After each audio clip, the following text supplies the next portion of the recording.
பொது உடைமை கவிஞர் என அழைக்கப்படுபவர் யார்? ஆன்சர் பட்டுக்கோட்டை கல்யாண சுந்தரம். இவர் பட்டுக்கோட்டையார் எனவும் அழைக்கப்படுகிறார்.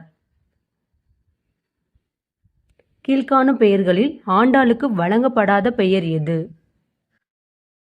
ஆன்சர் கற்பின் கொழுந்து. கற்பின் கொழுந்து என அழைக்கப்படுபவர் கண்ணகி. சூடி கொடுத்த சுடர்கொடி, பெரியாழ்வார் பெற்றெடுத்த பைங்கொடி, பாவை நாச்சியார், சூடி கொடுத்த நாச்சியார் இதெல்லாம் ஆண்டாளுக்கு வழங்கப்படும் வேறு பெயர்களாகும். தமிழ் மாணவர் என அழைக்கப்படுபவர் யார்? Answer GU. போப். இங்கே ஒரு தமிழ் மாணவன் உறங்குகிறான் என்று தனது கல்லறையில் எழுத விரும்பியவர்.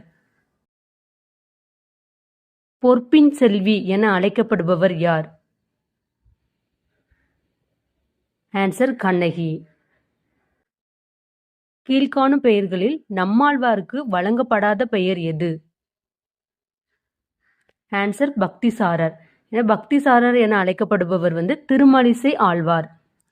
நம்மாழ்வாருக்கு வழங்கப்படும் வேறு பெயர்கள்லாம் வேதம் தமிழ் செய்த மாறன், மாறன், பராங்குசர். ஆசுகவி என அழைக்கப்படுபவர் யார்? ஆன்சர் காளமேக புலவர். நவீன கம்பர் என அழைக்கப்படுபவர் யார்? ஆன்சர் மீனாட்சி சுந்தரம் பிள்ளை. மீனாட்சி சுந்தரம் பிள்ளை அவருக்கு வழங்கப்படும் வேறு பெயர்கள் மகாவித்வான், பிற்கால கம்பர். கீழ்காணும் பெயர்களில் ஈவே ராமசாமிக்கு வழங்கப்படாத பெயர் எது? ஆன்சர் பன்மொழி புலவர்.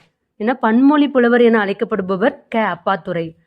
ஈவேராவுக்கு வழங்கப்படும் வேறு பெயர்கள் எதெல்லாம்னா தன்மான இயக்க தந்தை, தமிழ் தலைவர், பகுத்தறிவு பகலவன்.